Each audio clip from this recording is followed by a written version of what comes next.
So, dito sa order din ng search list or target, dito yun siya yung function name. So, yung list is yung data natin and yung target natin is ano yung gusto nating i-find out. So,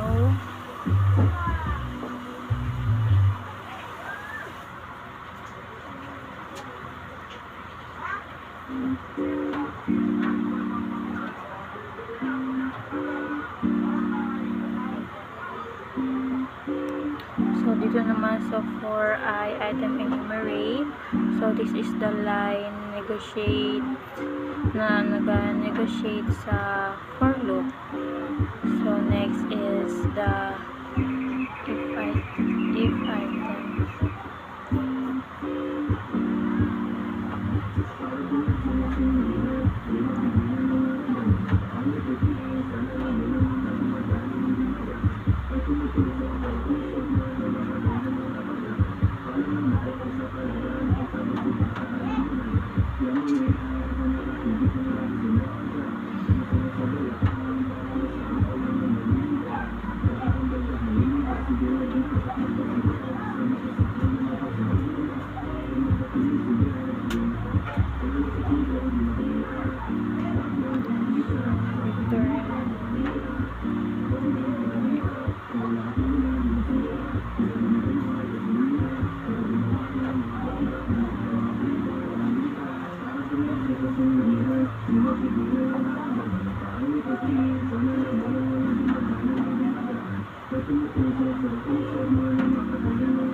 Oops, negative 1. Oh, negative 1 kasi wala namang 6. So, let's try. So, dito naman sa if item, equal target. Ito yun siya nag-check if yung item is equal ba sa target yun. So it means kung yung ano yung sinesearch mo, if kung nasa ano ba siya, all list ba siya or wala. So kaya siya negative 1 kasi wala siya dito sa list natin. Pero let's try if yung meron na. Wait.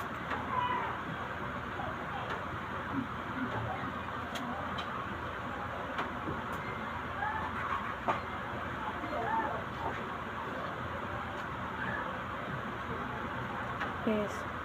5. Let's try. So, meron. So, 2. Bakit siya 2? Kasi yung list natin nagsa-start sa, yung index pala natin nagsa-start sa 0. So, dito sa list natin, yung 2 is yung 0. So, yung 1 is 4. 5 is 2. 7 is 3. 8 is 4. Then, 9 is 5.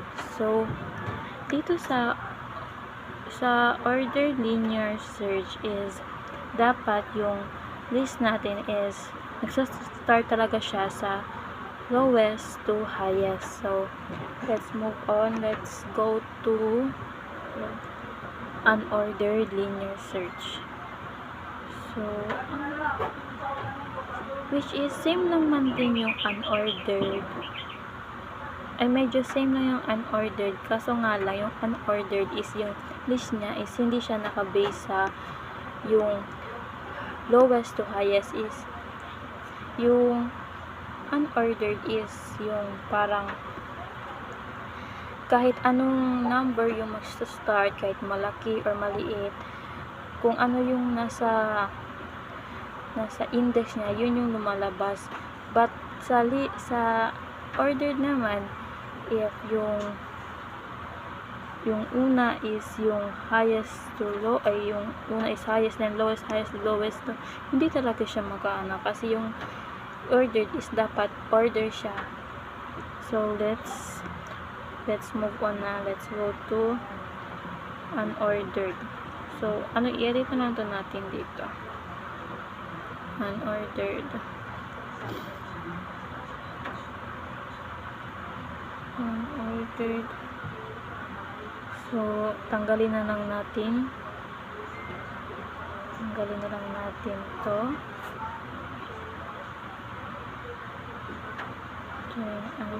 Yung ito, tanggalin natin. Same lang naman din kasi siya. Wait lang. Edit, yung enumerate list target. My list is, ito na lang i-change natin. So, let's try 10, 4, 6, 50, 15, 2, 7. So, let's try unordered.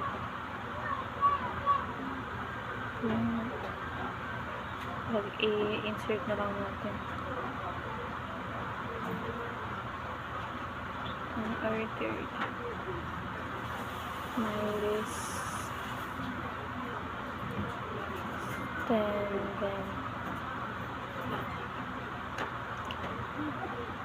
ano bang wala dito? 18. So, let's try kung magana siya. Charan! So, yung 10 is 0. So, check. Kasi nga, yung index nasa-start sa yung index ng dito sa list is nasa-start sa 0. So, which is a 10. Then, sa 4 is 1. 15 is 2.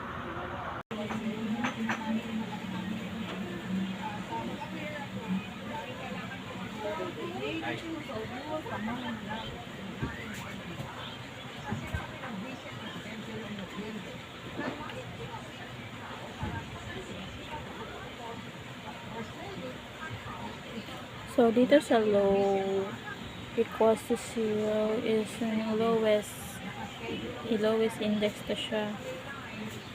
So,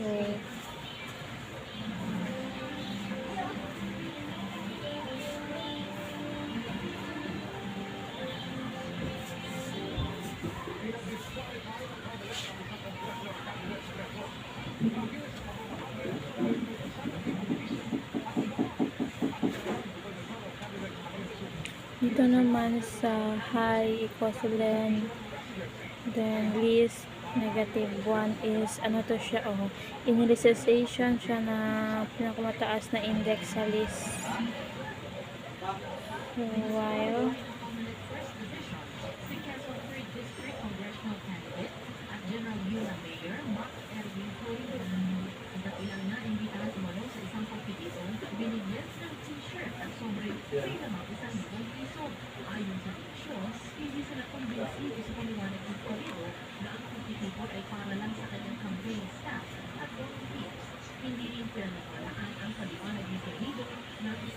so dito sa while is ano to siya dito, yung nagaloop when yung low is mas maliit sa high. So mid plus low.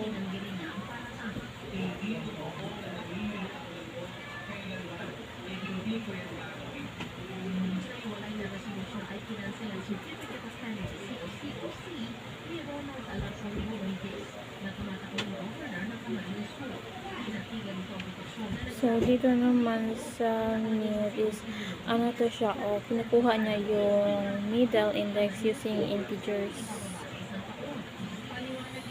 So if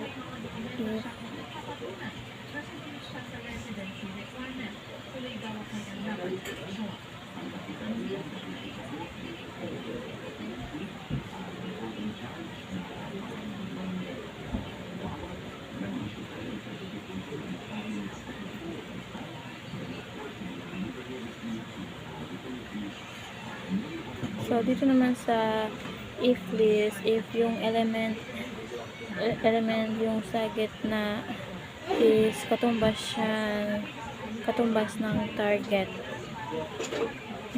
na kung ano yung gusto mong i-find. So return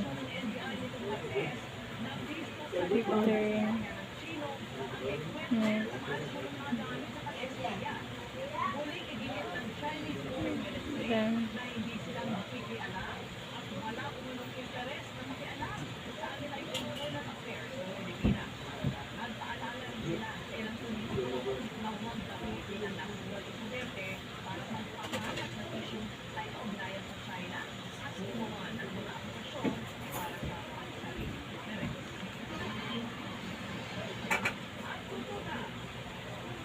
so dito naman sa elif, if the element in the middle is highest, so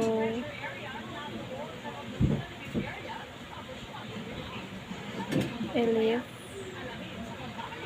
so low equals mid plus 1, low equals mid plus 1.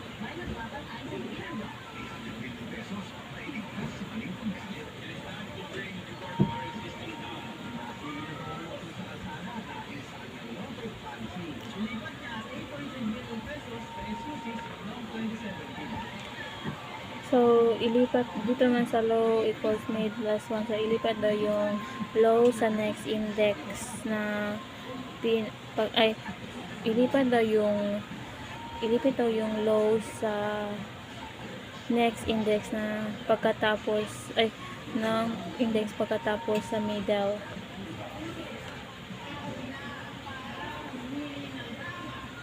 And then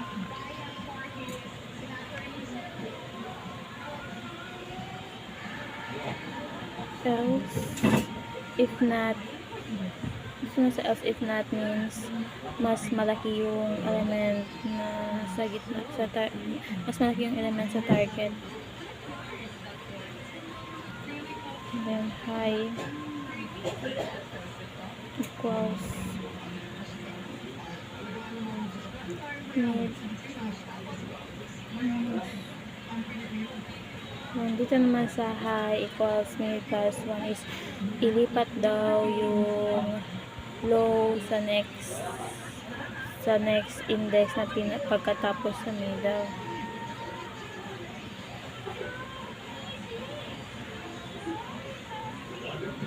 Ay,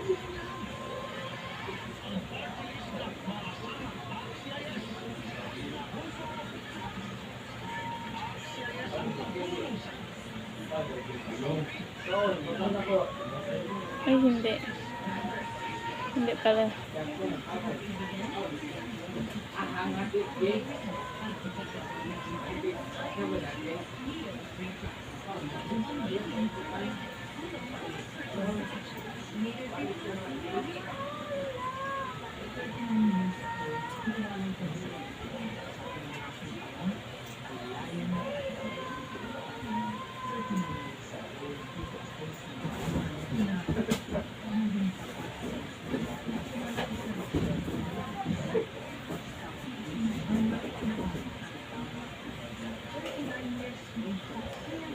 Three, four, five, six, seven, eight. So, print. Primary search. My list. So, try natin is 6. So, let's try to run.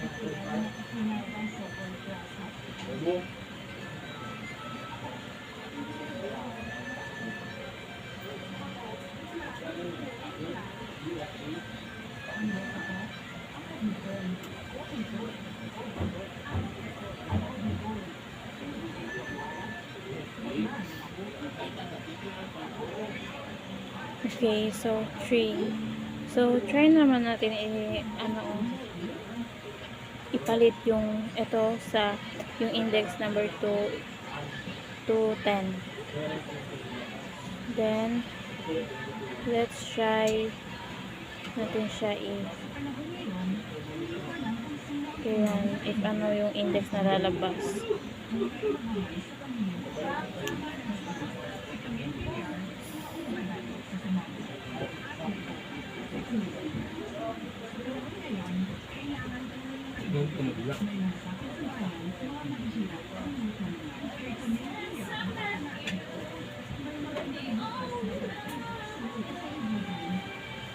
So, 2.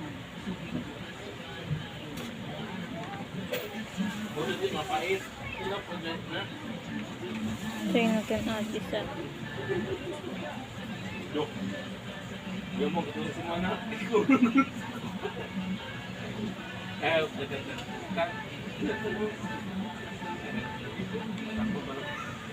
Dito natin siya ilagay.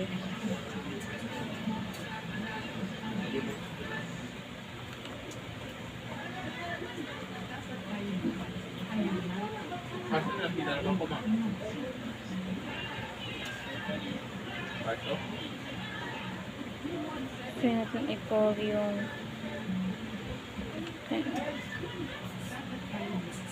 so negative 1 yung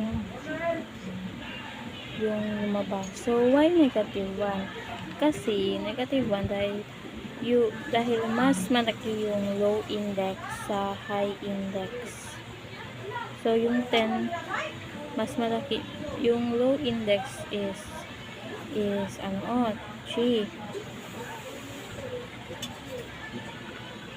Then yung high index mas malaki yung oo. So, bakit nga ba siya naging negative 1? Kasi nga mas malaki yung low index sa high index. So, which is dapat yung high index is 8. So, dapat yung 10 andito siya sa last kasi dapat kasi sunod-sunod siya. So, naging negative 1 siya kasi nga mas malaki yung low index kasi sa high index. Yun na.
So, wait lang, i-try natin siya.